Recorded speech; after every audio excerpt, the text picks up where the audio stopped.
Hello and welcome once again to NBC4 Stories. This time we're coming to you from Huntington Park, the home of your Columbus Clippers.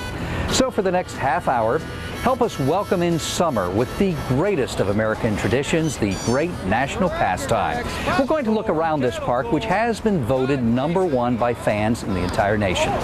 We're also going to share some of those stories which inspire us every day in Central Ohio.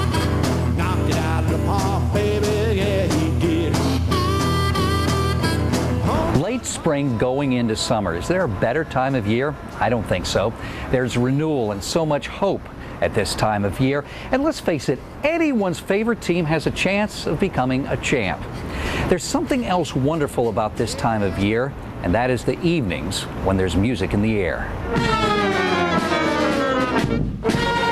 At the corner of Main and Concord, in the tiny town of Adelphi, where Ross, Pickaway, and Hocking counties meet, summer has come.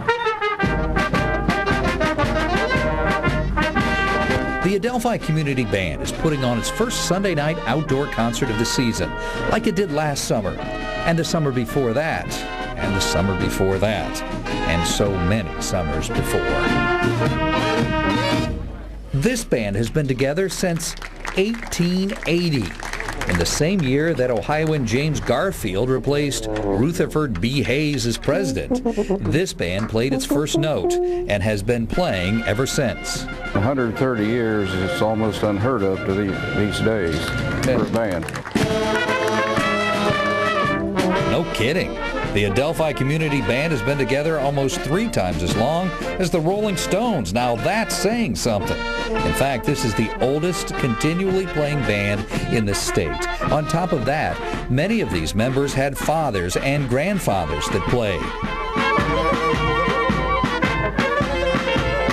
In my young days, I come with my dad to practice here. There was 3 there that started about the same time, my uncle and then a good friend. And they all left us about the same time. But they were playing in the 1920s in this band. Yeah.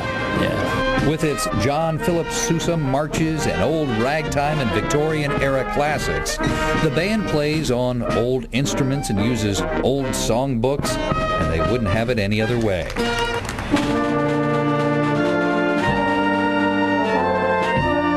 And then there's Kay York Longworth.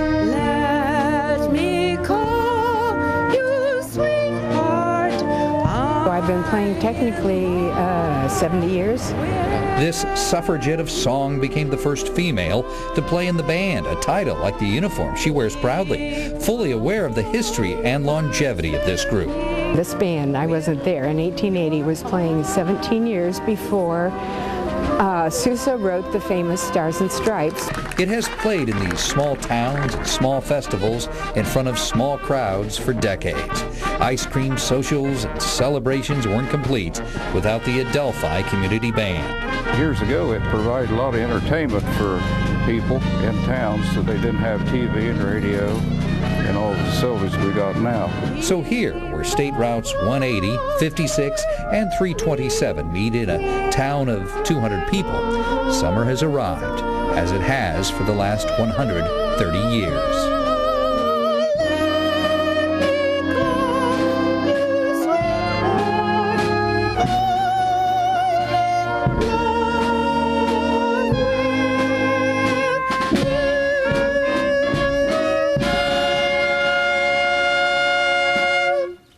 The Adelphi Community Band will be playing at several summer festivals this summer, including the Lancaster Summer Festival.